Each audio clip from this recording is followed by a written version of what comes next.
Imagine walking the vibrant streets of New Orleans during the Jazz Age, the air filled with the soulful blasts of trumpets and the rhythmic tapping of piano keys. It's a time of prosperity, jubilation, and unbridled hope. But lurking in the shadows of this cultural renaissance, there exists a sinister force preying upon the unsuspecting, the Axeman. Between 1918 and 1919, New Orleans was held in the grip of fear by an elusive entity known only as the Axeman.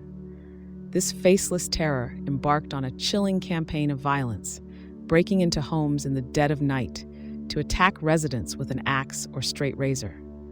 What makes the Axeman's spree even more disturbing is not just the brutality of the crimes, but the mystique and unsolved mysteries that surround them to this day. The Axeman was not merely a killer. He was a phantom that danced through the locked doors and windows of his victims' homes, leaving communities in a state of paranoia and unrest. No one knew where he would strike next, as his attacks seemed to lack a clear motive or pattern. The Axeman's identity remained a riddle, wrapped in a mystery, inside an enigma. Further adding to the Axeman's legend was his purported love for jazz music. It culminated in a letter allegedly sent by the killer to a local newspaper in March 1919, wherein he proclaimed that he would spare the citizens of New Orleans from his nocturnal visits, provided they played jazz music in their homes. That night, the city was alive with the sound of jazz, a collective attempt by the populace to ward off the looming threat of the Axeman. This event showcased not only the terror that gripped the city, but also the powerful unifying force of music, standing as a beacon of hope against an unseen menace. But beyond the chilling events and the Axeman's dark demands lies a deeper layer of tragedy, the victims and their families.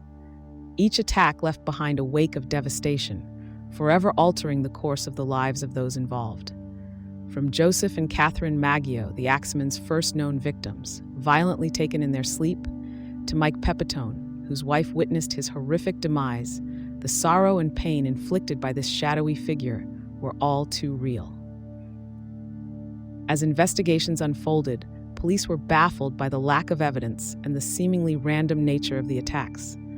Suspects were interrogated, and theories abounded, from vendettas among the Italian-American community to connections with organized crime. Yet the true identity of the Axeman remained elusive, slipping through the fingers of justice like smoke.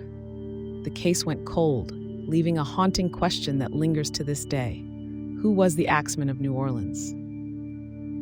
The story of the Axeman is not just a tale of horror and mystery. It is a reflection of the human condition. It speaks to the dualities of life, where beauty and horror coexist, where music and murder can intersect in a bizarre dance of fate. It serves as a reminder of the fragility of existence and the shadows that lurk behind the facade of everyday normalcy.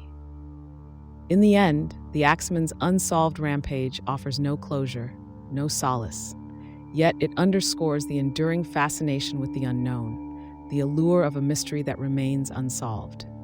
And as history marches on, the legend of the Axeman of New Orleans lives on, a stark reminder of the darkness that can dwell in the heart of man and the unquenchable human desire to understand the unimaginable. As we ponder this macabre slice of history, let us not forget the Jazz Age's vibrancy and hope.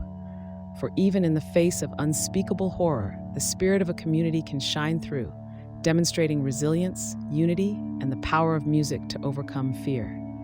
The Axeman of New Orleans may never step out from the shadows of the past, but the melody of life, complex, beautiful, and sometimes haunting, plays on.